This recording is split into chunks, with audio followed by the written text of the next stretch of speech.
good evening, and welcome to Inside the Rookery, Season 10, Episode 6.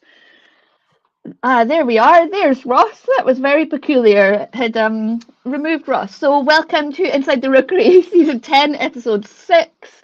We are live. It is very cold and autumny. I got very wet earlier today. So in my Rookery mug, I've got the first warm drink of the year. If anyone would like to guess what it is in chat, I'm fairly certain you won't guess what it is, but there we go. Yeah, cozy. So maybe we'll ask later what everyone's favourite beverage is to warm up on a cozy evening. Hi to Andy and hi to everyone who was on the Ask Me Anything who have rated us, and a big welcome to Ross. Ross made his Lorebeard's debut on Wednesday and now he's popping back in so I can have the pleasure of interviewing him and Andy Law about developing an RPG line on Inside the Rookery. So, hey everyone, let's go. Welcome to the stream, Ross. Thank you. It's a pleasure to be here. It's been ages since you were last here. I was thinking about it. It was like 4 whole days. It was 7 seasons ago you were last in Inside the Rookery, though. That's true. 7 seasons of Inside the Rookery since you were last with us. That was a long time ago. That was been a while, us discussing licensed games and how they work. That was super fun. That was a long time ago. Yeah, and 7 seasons. Yeah. So I'm going to pop Ross just while I've got it.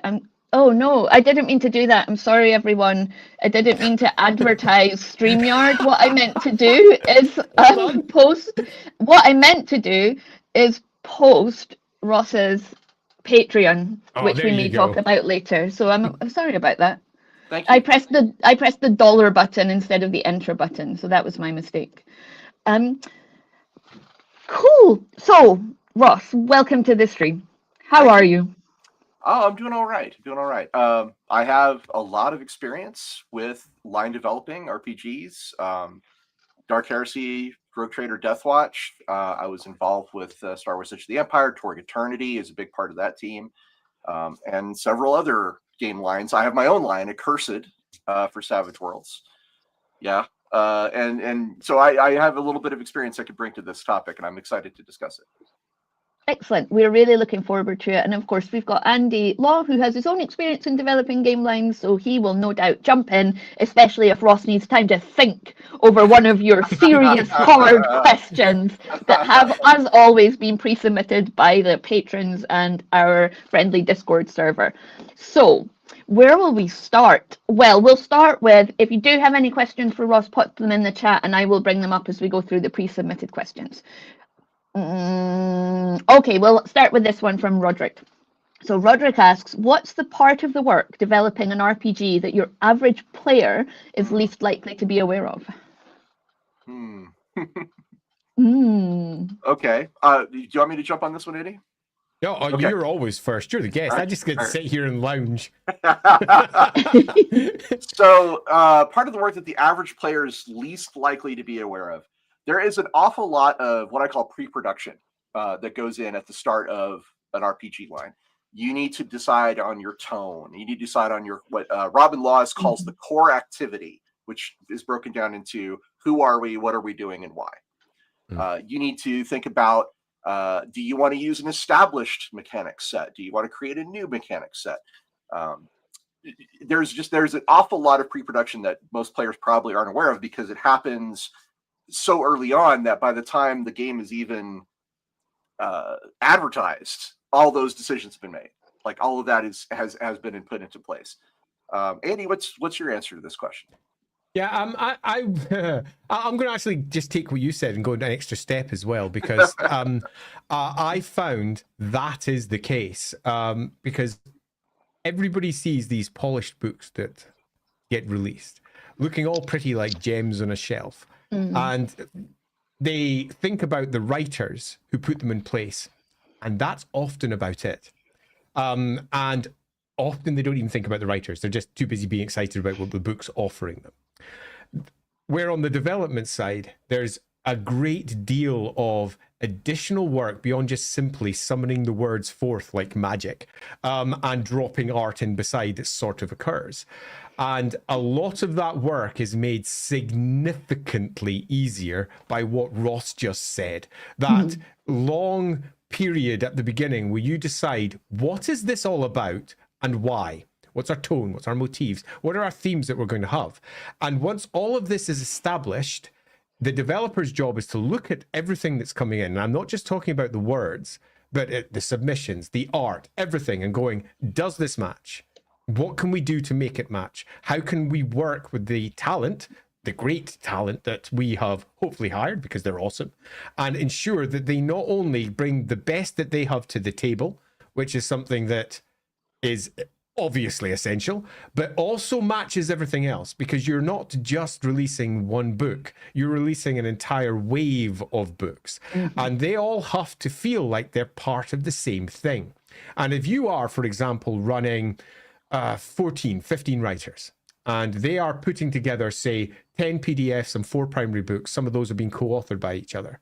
You've got teams to build for each of those books. You've got individual writers who are writing stuff that might be coming out after the book that's currently being worked on over there. So you need to be, as the developer, fully aware of where that book's going, so that the next thing that's coming from this PDF or whatever is working with what's being organized there. So if I was going to say what's the bit of work that you might not realize behind it all is, it's a hell of a lot of man management. So once you've got the ideas in place, there's so much effectively, working with people. I think one of the top priorities of a line developer is to make sure everyone understands that vision and tone, and kind of being the gatekeeper for the submissions of art and text and layout and all those things, graphic design and maps, and making sure all of those things fit that vision. It's maybe not the highest priority, but it's definitely in the top priorities. Yeah, and it's definitely one of those things that a lot of people don't realize is being done. Which is why I think it answers how herding cat. Hey, Darker Days. Yeah, you're not wrong.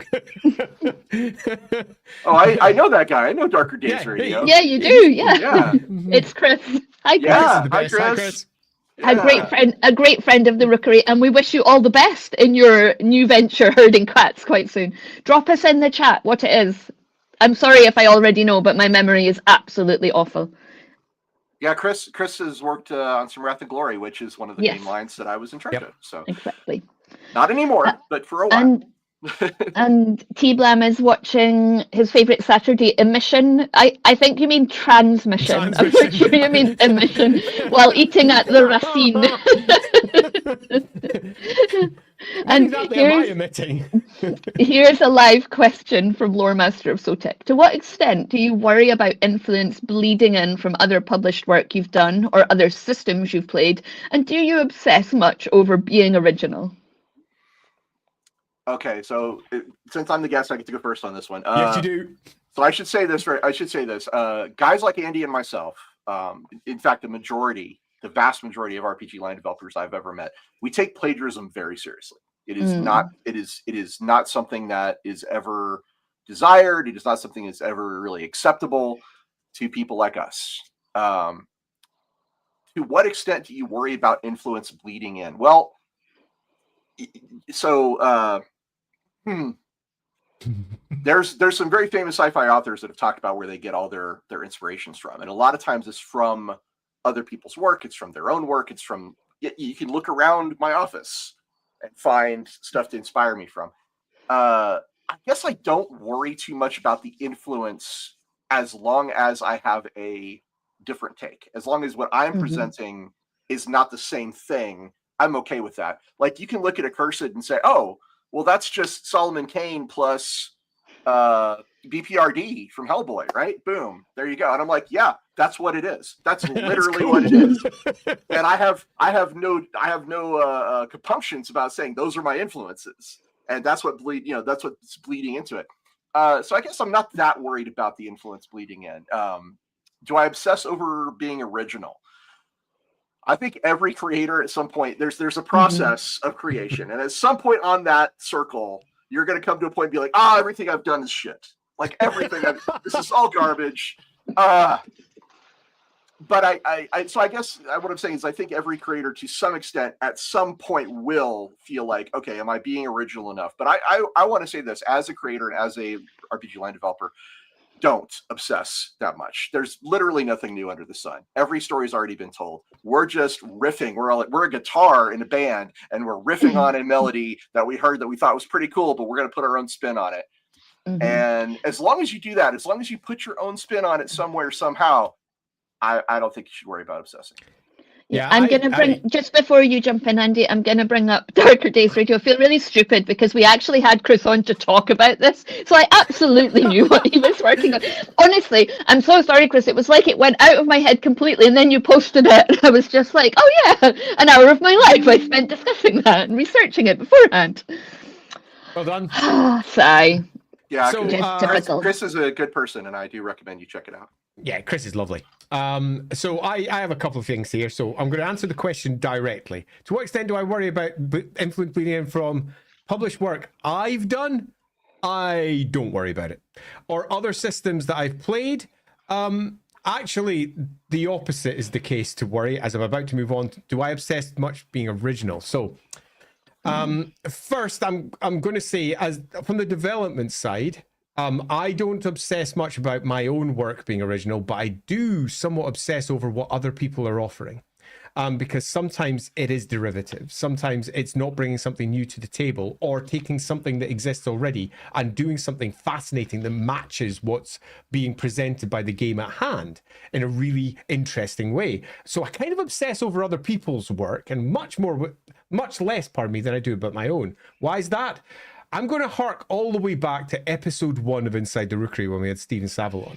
And Stephen Saville was asked something similar to this, and he basically summed it up with, I am big-headed enough to think my own genius will ensure that this never happens. And thus, I never worry about it because I know that's not going to be the case. I'm also going to bring up one other person, because Graham Davis, when he was... on like 30, 50 episodes, however many we had him on for. When Graham was coming in, he did worry about this. In particular, he worried about fan material influencing his work, because it had been an issue frequently with Warhammer Fantasy Roleplay, where published material had fan material in it. So he avoided it like the plague and never read anything that anyone else ever did, so that whenever he created something, it was always, as far as he was concerned, new or fresh or something that he had built, and no one could ever accuse him of ever using their work to try and influence his own. It was, I think, an also super convenient excuse to never read anything that a fan sent him. Brilliant. Meaning that someone got in contact and said, hey, what's this? He could just say, I don't do that because I don't want it to influence my ideas. Literally perfect. So my answer specifically for the last bit is, do I obsess much over being original? Not in the slightest. I rely on my own genius.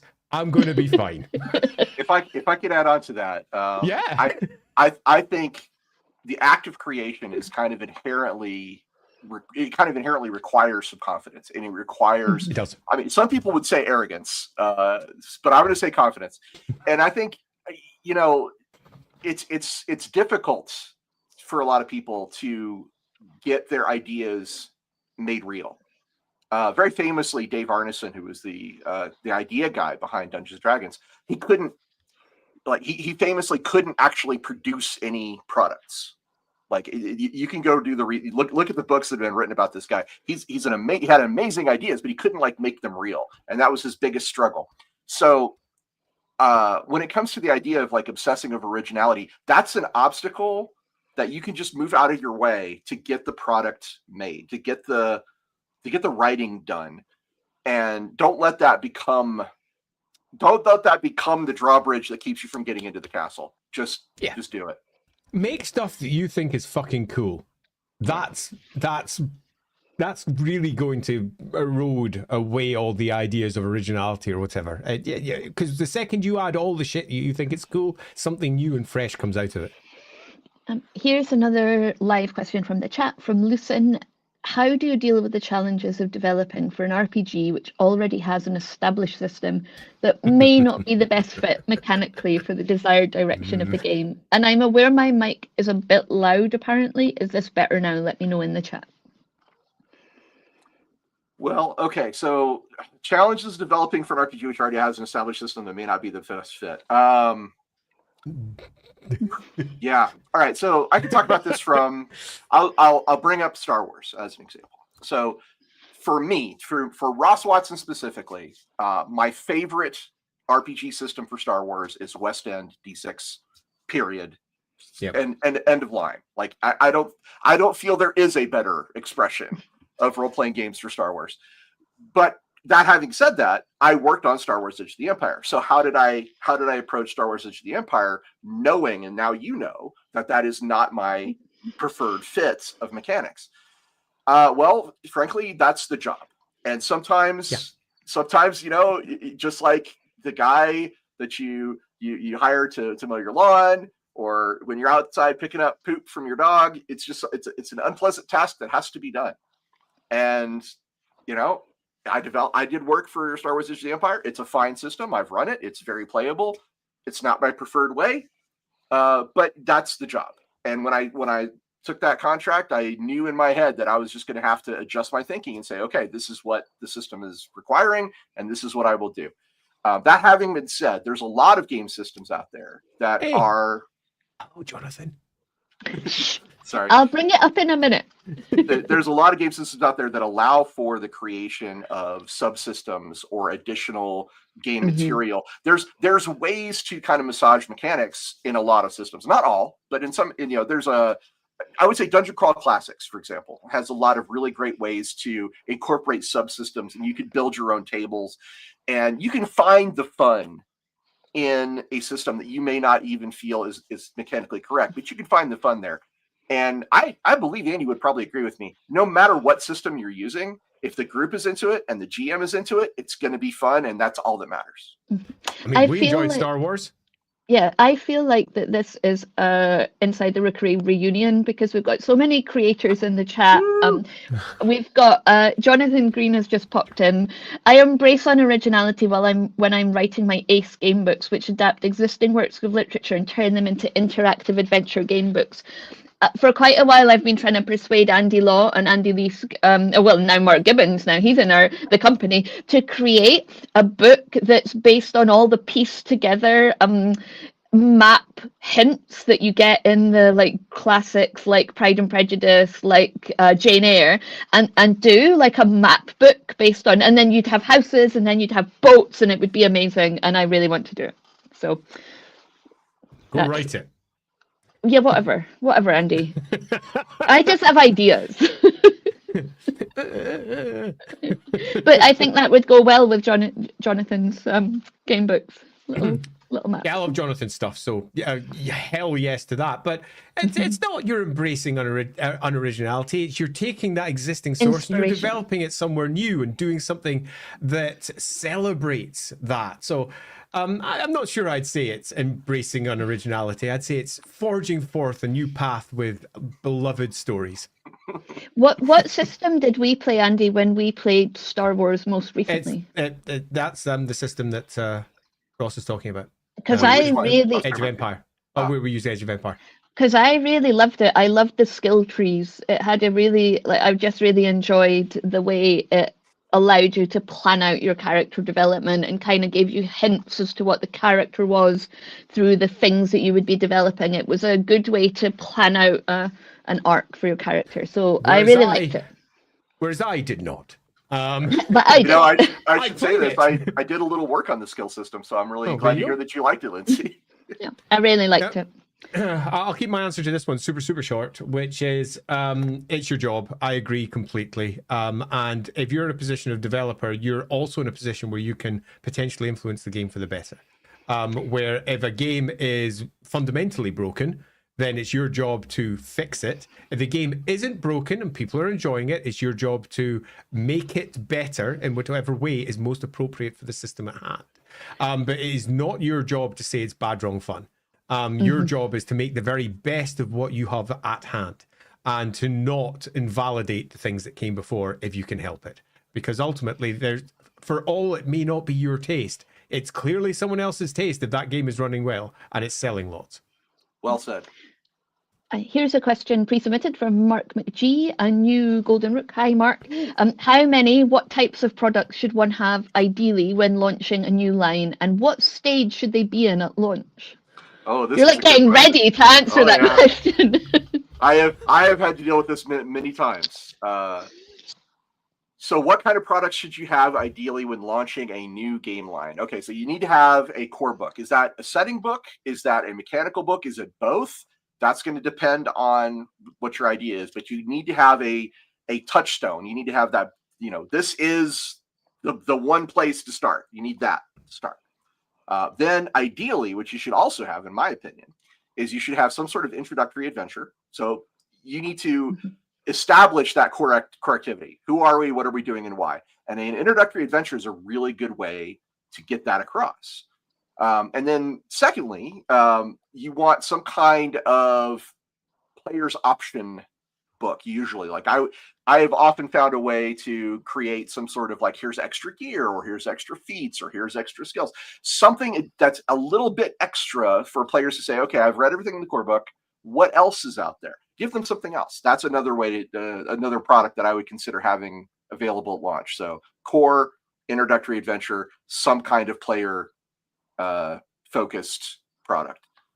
That's kind of the bare minimum, and then it expands outward from there. And I will say this before Andy chimes in, because I know he's ready, but bestiaries are amazing. Like, I have had a great deal of success with, like, here's a book of monsters to fight, or a book of bad guys to fight if it's a superhero setting or something like that. There's an awful lot of things you can do to make a really cool bestiary. And bestiaries are not just stats. Bestiaries are world building. Bestiaries can help reinforce that core activity. They can reinforce the tone. And it's a great place to showcase a lot of great art that helps build what your product is about. So I'm going to turn it over to Andy. Agreed. Okay, good. I know that's a really simple way of putting it, but broadly, agreed, which is great because it means I don't need to say much, but I'm going to anyway.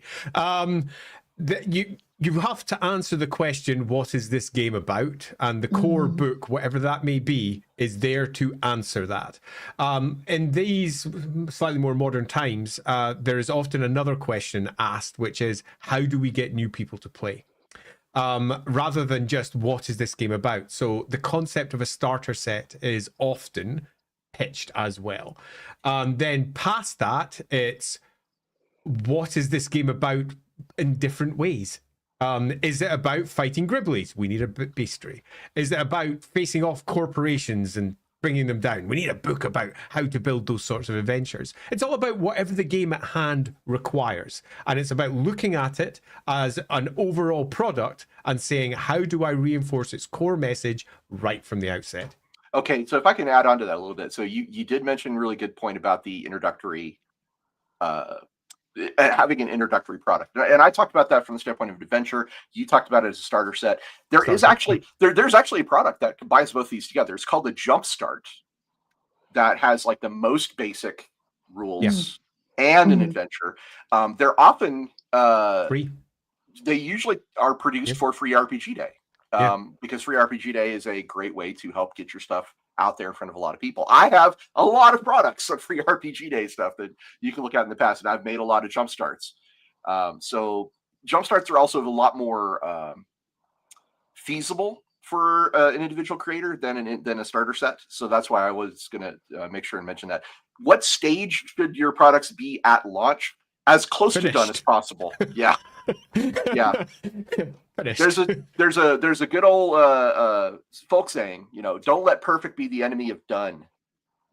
Get it done as close to done as you possibly can get. That's my answer. So I was wondering what had happened to you, Mr. Mike. It took ages for this mandatory Horus Heresy question to come in. Ross, why is it that the Horus Heresy is the best setting for line developing? This is not biased whatsoever. Why is it the best setting? Okay, Horus Heresy is a great setting. I love the Horus Heresy, Mr. Mike. I am deeply steeped in its lore. I love the Horus Heresy.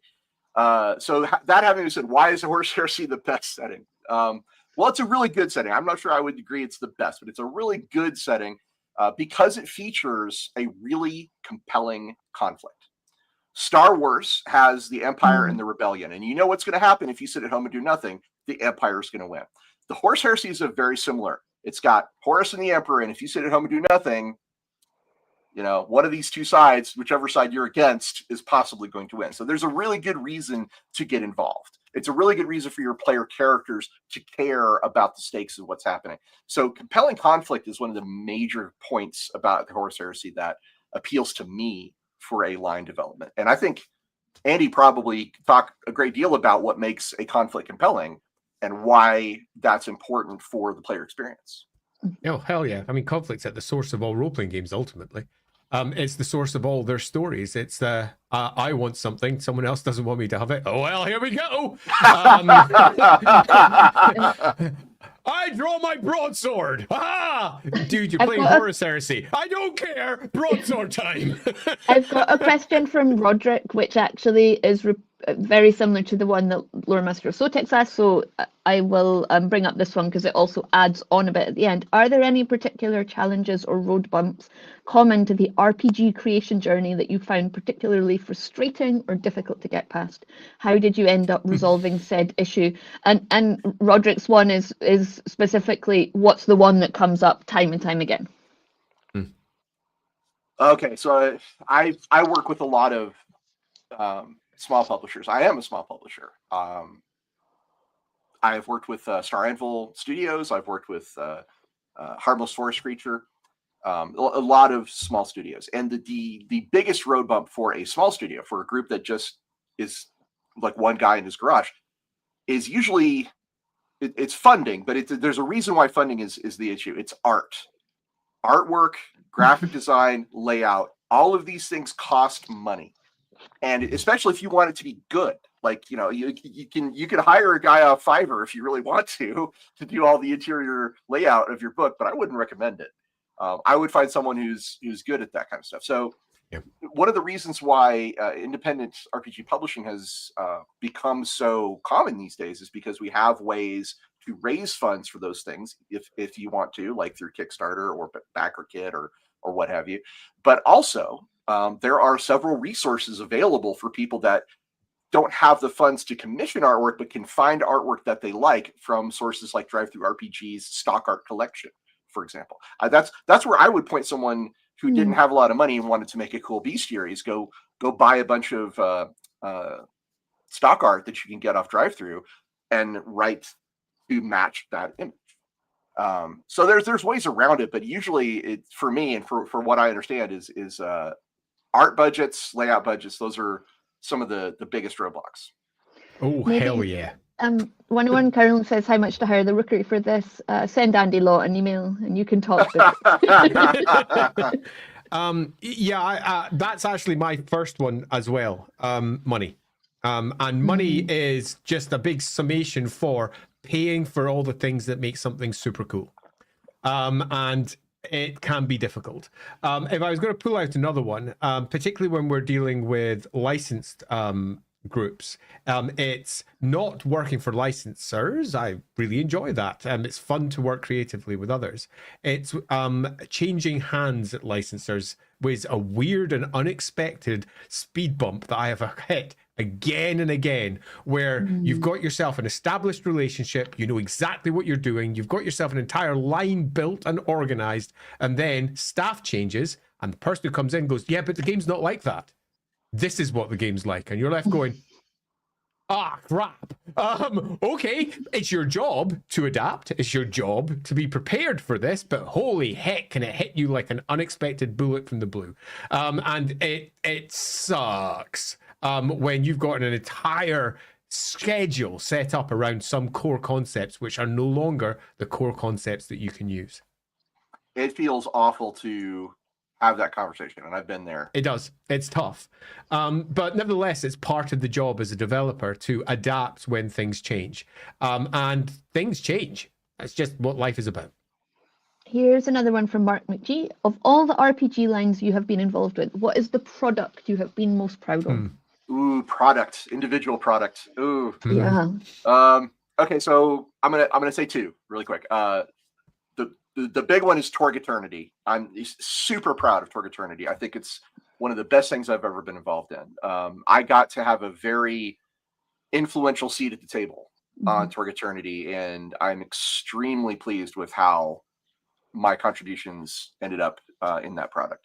Individual product, I would say the Garnet Town Gambit introductory adventure for Savage Worlds Rifts is probably my individual. Like I am so proud of that. That I never thought I was very good at writing adventures. Like I always thought, adventures I can do them, but am I really good at it? And then I wrote Garnet Town and I ran it and I played it and I've seen other people playing it. I've seen other people talking about playing it, and I'm all of a sudden going, yes, I am. I think I wrote a pretty good adventure. And so, yeah, those are the two things I would point to. This is a toughie. So I'm going to pull out one that was released individually, so I can call it, even though it was actually created for something else. And that was a Freeport map for Freeport from Green Ronin. And there's a reason why I was proud of it. I've updated that map a couple of times for them over time, even though I don't really do the mapping jig anymore. But when they ask, I'm like, yeah, I'll do it. It's because it was the first one that individually, as a single product, won me awards. Not as a group product. I had won awards for best writing in books that I had written, say, a quarter of. I had won best illustrations for books that I provided like 4 or 5 illustrations for. You know, it's the best product of the year, and you did a tiny little bit of it. This was something that was awarded for me and my direct contribution, and I went above and beyond what I was asked for, because they sent me, this is what the old map looked like. Can you just update it? And I was like, no, I'm not doing that, because this doesn't look the way I want to do it. Do you mind if I have every one of your products that have ever been written about this to ensure that every single thing that you have ever written is on this map? Hal went, what? And I was like, just send it all over, I'll read it all, and I will do the map. And I got a little bit obsessive compulsive about it to get the entire thing done. So by the end of it, I was super proud of it. On the other side,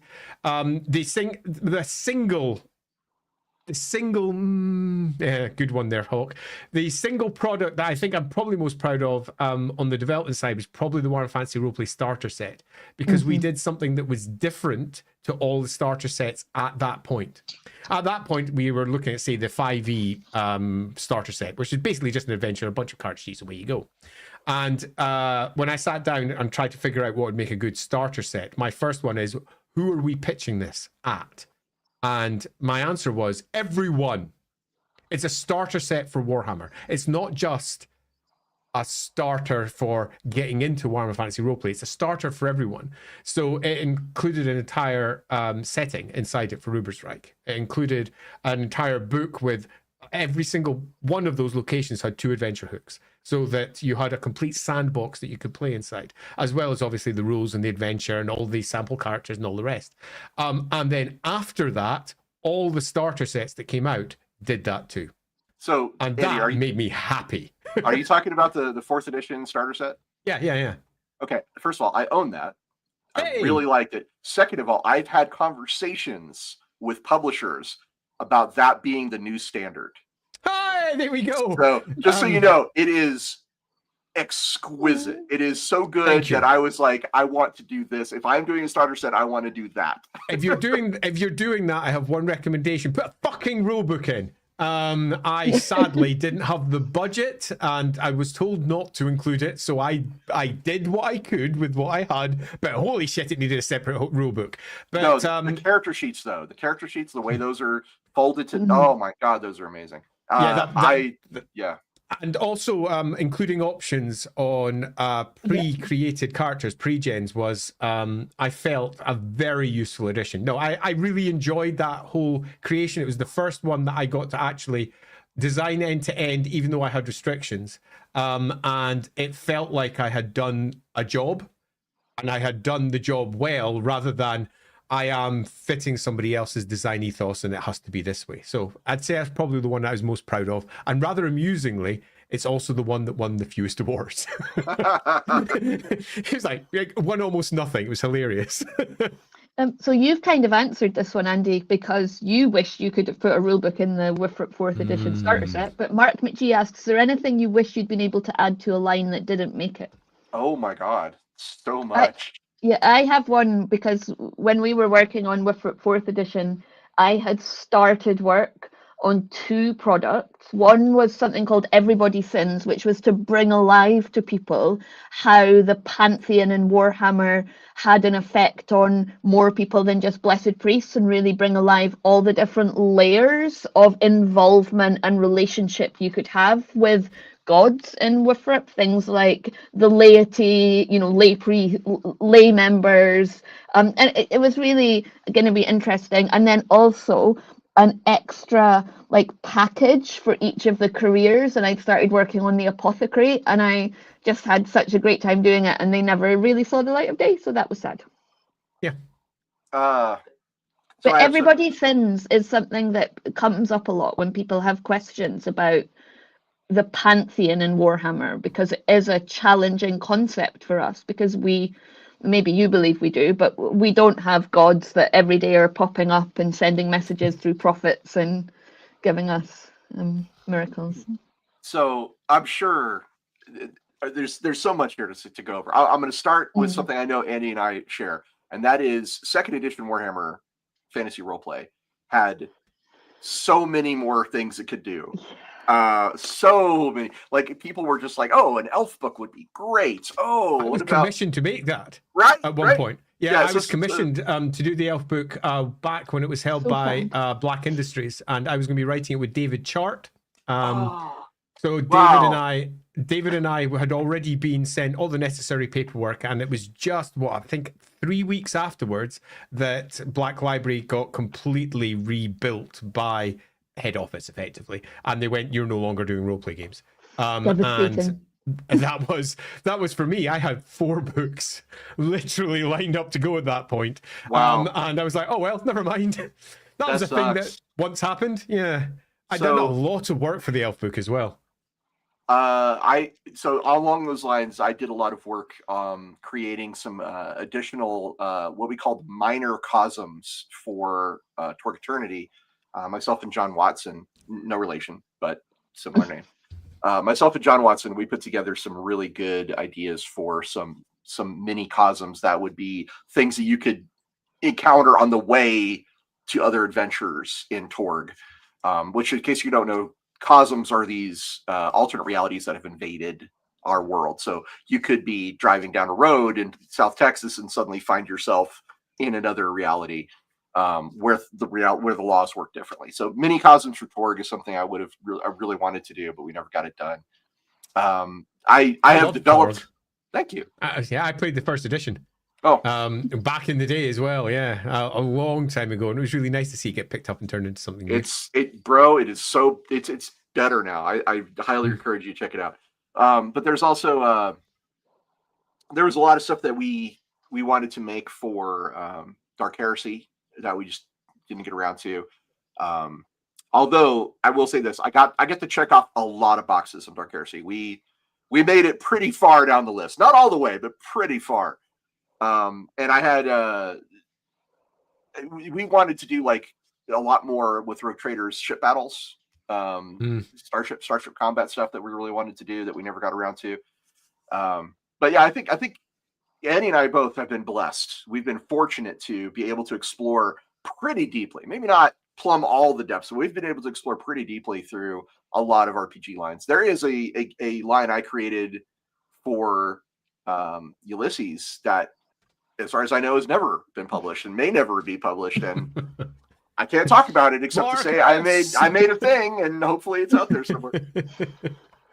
So Martin asks, is some type of open license essentially for longevity of your line?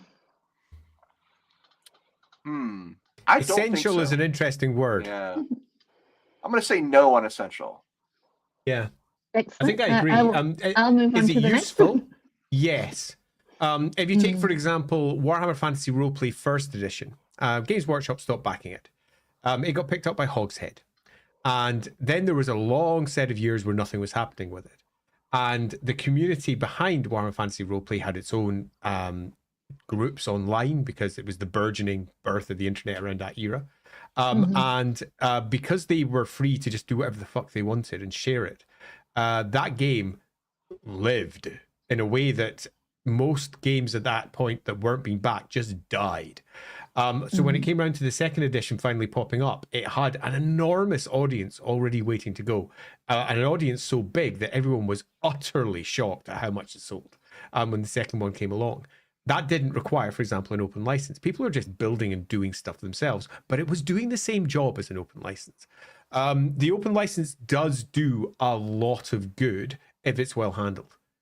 Yeah, I think a good example here is Palladium, and the creator Palladium, Kevin Sabet, is very, very infamous for being litigious about people creating content outside of their purview. Okay.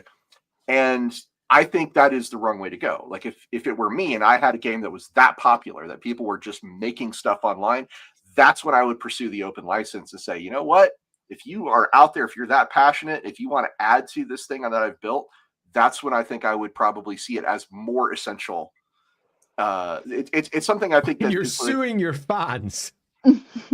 Yeah, don't do that. Don't do that. We've had Brock, a super chat, and thank you so much, Brock, for the super chat. It's a really good question. Wish Andy Leask was here because he is by day a teacher. But I do also have some thoughts, and I know that Andy does, and we'll see what Ross's are. Do you think kids should be introduced to RPGs with ones designed for kids, or normal RPGs which are run with more kid-friendly campaigns/stories? Yes. That's the answer. Yes. So it depends. I don't have any children of my own, first of all. And I am, kind of like a friendly uncle to a couple of kids. And we have a 12-year-old that joins some of our Sunday games from time to time. That's really all my experience with this. Yeah. But my thinking is that you're going to have success either way. For me, what I think works best is probably the second option, the normal RPG with a slightly more kid-friendly campaign and story. Because I think, in my experience, again, I'm not a parent, but in my experience, a lot of the kids that I've run into are a lot smarter than they seem.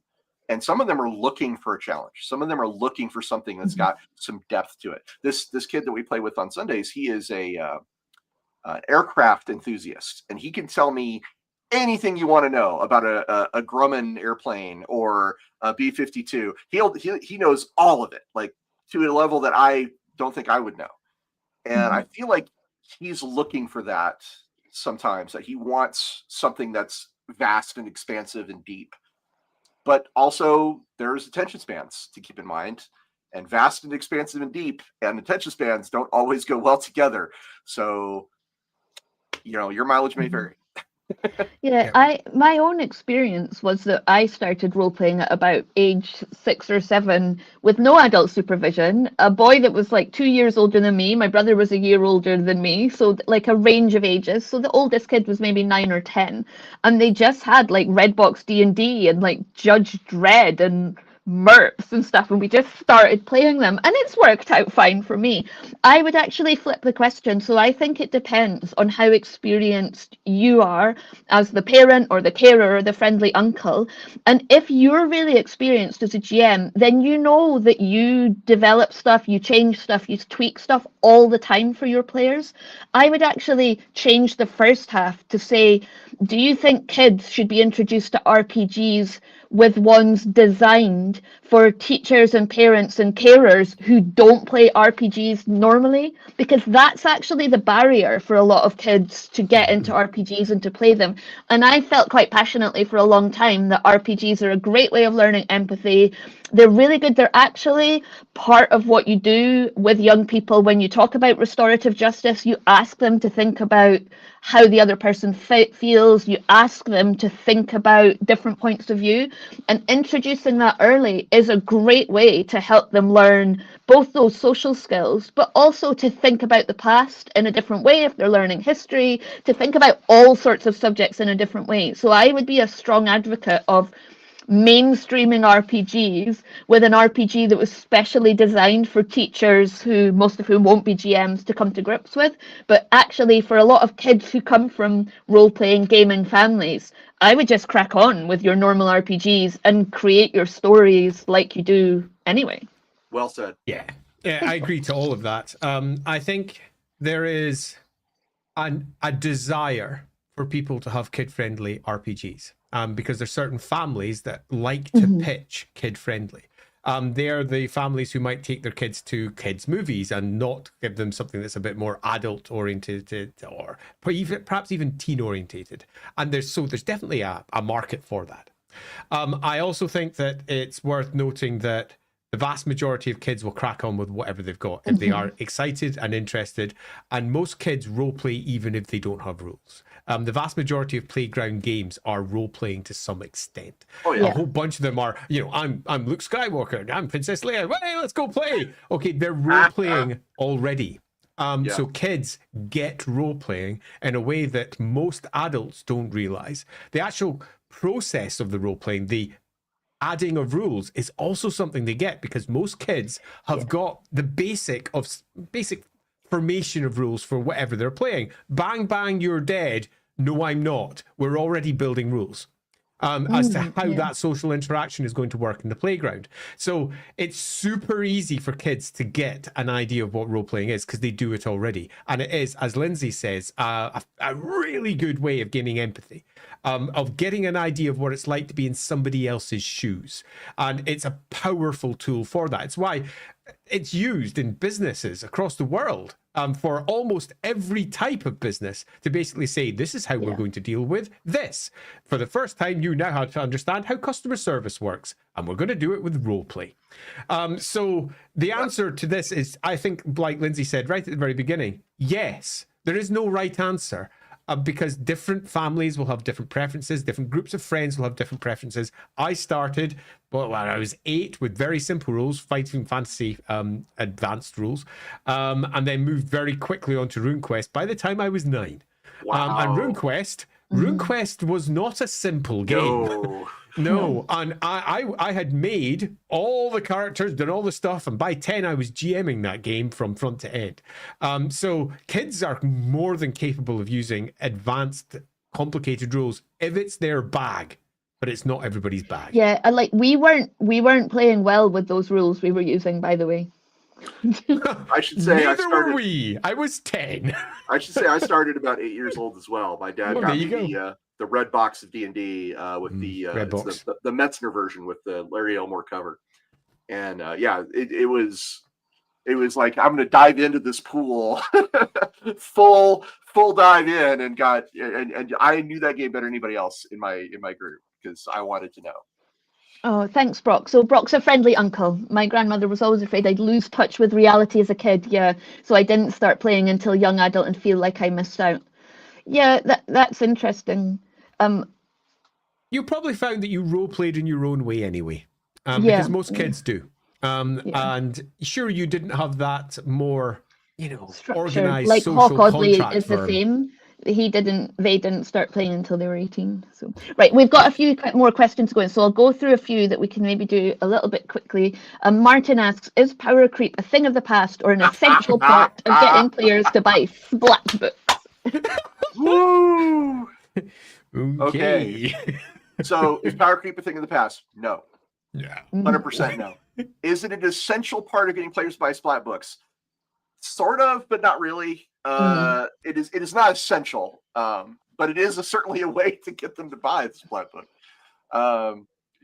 Like what I was saying earlier about like the initial products you want to lay out, splat books is a way of describing player-focused material, stuff that offers more options for character creation or gear or customization. And those things are great. Like, players will eat that. They will eat it up. Does it need to be stronger? No, it does not need to be stronger. It can be weaker in many ways. It's fine. Variety. As long as the ideas and the variety give you something to grab onto in a role-playing game, that's all that's necessary. But is power creep a thing in the past? No. You can look around and see plenty of examples out there. Yeah, so my answer is going to be super short, because I can do that sometimes. Power creep thing in the past? No. Is it an essential part of getting people to buy splat books? No, but it works. I just want to give a shout out to a particular line in this one. So Mark McGee asks, what type of product do you think is most important for sustaining an RPG line for a long time? And I wanted to give a bit of a shout out to Vampire Dark Ages. It's not so much a product, it's more the fact it's set 800 years in the past. So you literally have 800 years of time to roleplay through because your characters are immortal. I think immortal characters are a great way of sustaining a campaign and therefore a line, because you still need to produce books. But in Vampire the Dark Ages case, they literally had their their main adventure, the Transylvania Chronicles, started in the 12th century and ended in the 20th century. So they'd really built like an inbuilt kind of length to that campaign. But it actually backfired for us because I think they released the second book in the 14th century. We started in 1196 and we were still in like 1250 because it just was taking so long. I don't know if that was the same for other groups who played that game, but certainly I thought that the Vampire, the Masquerade, Dark Ages, and all of those lines at that time had a really good model for just churning out city books and new tribe books and clan books that just kept that line going for a long time. So my answer to this is going to be a little bit more pulled back. What type of product do you think is most important for sustaining an RPG line for a long time? There isn't a specific type, in my opinion. I think it's just product. If you keep supporting that line, that's what's important. If you have a great idea for an adventure or an adventure path that you think people would really gravitate towards, make it, add it to the line. It will sustain. If you want to have more player options, if you want to build on the setting, if you want to just create a bestiary, you can do all of those things. And those are, every time one of those products comes out, it helps sustain the line. There's this retail theory called the long tail. And I do suggest you look it up because it is almost entirely what RPGs are. They have a big spike at the beginning, and then the graph becomes this long tail. And the tail can be fatter on the graph. I'm sorry, it's terrible radio. Just try to do a visual on radio.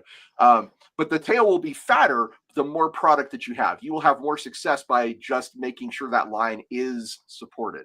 Because the one thing that will cause people to stop or to think that your game line isn't being sustained is long periods of time with nothing. If you're done, and sometimes a game line can just be done. If you go more than say 6 months or a year without anything new or even announcing anything new, that line is not being supported. And again, this goes back to Palladium, who is very familiar with. They say, "Hey, we're going to make this product," and then like 10 years later, it's still not made. So I'm gonna try and answer this because I've had a wee thought, and I think I have a potential answer. Because if we're looking to try and actually poke this out, a product that is important for sustaining an RPG line. So in modern times, we are, contrary to what many people like to think when it comes to the RPG market, almost in a golden age. We have so many games out now, and we have far bigger markets than we ever did before. And that also comes with a downside in that there's a great deal of competition in the market for anyone moving into it and looking to sustain their RPG line with new product and inevitably, hopefully, lots of money. That was a joke. Anyway, moving on swiftly. And that means you've got to produce something that gets people to play your game. Now, you might go, hey, well, that's what the core book's for. Yes, that's the game. But what are going to make them play it? What's going to get them coming back week after week after week to play your game and not fall back into D&D, not pick out the new thing that they've just seen in Kickstarter and play that instead? We all know the vast majority of Kickstarters are bought and never played. They read them, pop them on the shelf, they're done. How do you get them to play? And the answer isn't splat books. The answer isn't core books or starter sets. The answer is long-form campaign. Something that once they start, they get hooked and don't get out of. And they want to know what's coming next. Long-form campaigns are arguably not great sellers, because sometimes, you know, the first book sells relatively well, the second one sells so well, and it sort of tails down like that fat snake, and it tails off. But nevertheless, they are the ones that turn a product, once those campaigns are played, from being something that's just simply on a shelf into something that is come back to again and again, and hopefully gives you the sustained audience that when the new book comes along, they're like, yeah, I need that, because I'm playing a big campaign and I need all these other bits. And it's something that I feel a lot of lines just lack. They lack that epic story that completely encapsulates what their campaign is about. Yeah, I don't think we would have played the Transylvania Chronicles for 10 years if there hadn't been a clear line to modern day. It was a very long form campaign in that case. I'd like to add on to this with a couple of examples. Arguably, Ravenloft is a really good example of this. The Curse of Strahd being the most recent example of this, where it is a long form campaign in a single book. But I would like to point out one that I think very few people are aware of, but Andy might and Lindsay might. The Great Pendragon campaign is a fantastic. If you want an example of how to do it right, check out the Great Pendragon campaign, because it takes you through the reign of Arthur from his conception all the way through to the Hunt of the Grail at the end, and it is astoundingly packed with stuff. And every time I show people the Great Pendragon campaign, they're all like, "Man, wouldn't that be great to play out the entire reign of King Arthur? How awesome would that be?" Cool. And there are so many genres that lack this. There's a distinct lack of it in the superhero area. For example, there needs to be a Pathfinder Kingmaker for superheroes. There needs to be that for cyberpunk. Yeah, there's actually this is one of those places where I think you've actually identified a niche waiting to be filled. Yeah, it's one of my biggest add a small disappointments. extra detail. If you're building one out there right now, don't just build a cool big story. We can all make our own cool big stories. Make the story that defines the setting. Make Ravenloft. Make cyberpunk. Make whatever it is. It has to be a story that speaks to that setting, and you wouldn't get it anywhere else, because this is what your game offers. And that uniqueness will be enough for them to hopefully Masks of Nyarlathotep their way through to a long-term campaign that they, by the end of it, go, that was so fucking cool, but should we do another one? It's my biggest frustration with anything set in Games Workshop's universes, because the war game ties them to a period of time and a constant and always constantly resetting, because the minis are the minis. And I've always felt there's a massive missed opportunity to go to the end of Karl Franz's reign, to go beyond that. You know, instead they just blew up the world and made a new arguably a universe, 40K. Arguably like a universe in which like it is a constant reset. They can just like constantly reset it because it's not even in the reality anymore. It's just my biggest disappointment. I always wanted to see like, where would that world go? Would it become like a magical steampunk? It would have been epic. Or even the old world, bringing the old world through to the modern day. But they're tied by their they're tied by something that some other people which is their core product that they want to ensure that the roleplay game reinforces. Sure, it would be great to have a story that wasn't that, but I don't think that matches Games Workshop's core goals. Yeah, I would really like to get this question in before, because we've only got a few more minutes. Holy heck, we're almost done already. Do you have any routines or strategies to help your mental or physical health when you're working on a long project, or even a short project? So my short answers to this is make sure you get some physical exercise. Go outside and walk. Like for me, that's what I do. I walk and I think about what I'm doing. And by the time I get back to my house, 30 minutes or an hour later, it's usually a good way to help me process some of the things I'm struggling with design-wise, creatively. Also, if you have friends, make a really good playtest group. Have somebody show up and say, "Hey, I've got this idea. Let's try it out." And it's a really good strategy to keep yourself engaged, because they're going to tell you like, "Hey, I like this. I like this other thing. I'd like to see more of this, or maybe a little less of that." And if they're people you trust and enjoy spending time with, and I do recommend doing both of those things for mental health, then you will find yourself feeling more energized. And then lastly, I would say find a local gaming convention, something you can go to without too much stress, and just go. you don't necessarily need to fill up all your time, but if you can just walk around and be around people that are excited and passionate about the stuff that you're excited and passionate about, there is no faster way for me to recharge my batteries than to be in my tribe and hear these people talk about how excited they are and how bubbling with the energy they are. And you can feel it. You can share it. Those are my thoughts. He's right. Yeah. Yeah. I'm going to reinforce the walk. The walk in the morning can do more work than 4 hours in front of a computer sometimes. Because that walk, when you're reassessing everything, because you've got fuck all else to do other than think, and there's almost certainly something that you're going to be struggling over, a rule nugget or a particular issue on a piece of work that's come in that you can't quite figure out how to nail exactly, and you're going to have to bring it up with the writer. We need to have a chat. There's going to be something that is whirring away at the back of your mind. That walk just gives you a refresh. So when you sit down, you're like, I now know what I'm going to do. Rather than, oddly, if you just sit in front of a computer trying to resolve that, getting nowhere and twiddling your thumbs would probably be a better use of your time. Yep, both good answers. I think for me, also physical health for me, I often tie it into the games I'm playing. So like if I'm rowing at the gym, I'm imagining like how far and fast my character is rowing down the Reich to catch some cultists. Or if I'm doing a dead hang, I'm literally like, well, actually quite often I am literally doing it in the garden, aren't I, Andy? I'm literally hanging from a tree in my bare feet as though I'm an elf.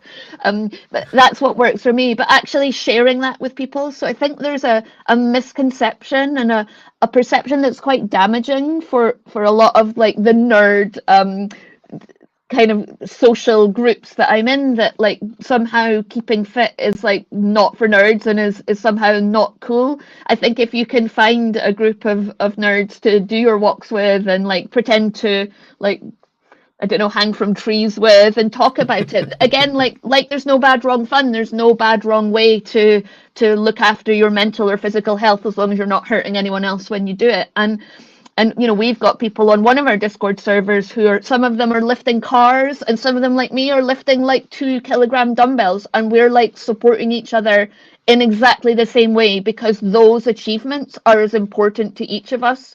Even though if someone was looking from the outside, my pal who's lifting a car is maybe a bit more impressive than me, but you don't know anyone else's story. You don't know how much challenge they've had. So yeah, listen to your friends and look after each other. Oh, what a nice way to end the stream.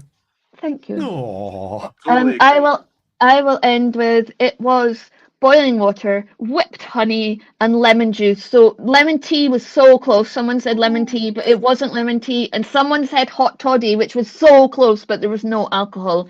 It was just water, lemon, and honey for my first hot drink of the season, because it's getting quite chilly here in Scotland. it is getting chilly. Yep, look after yourselves. Thank you so much to Ross for coming on. It's been a pleasure to have you back on and talk to you and get to know you a bit more. Thank you for Andy for joining me as the ringmaster and doing a little lead-in stream for us today. Thank you to everyone in the chat. I really appreciate all your lovely comments. We've got the best community here. Thank you to everyone in the Discord server who pre-submits their questions. And of course, a massive thank you to all of our patrons who support these streams and keep them ad-free.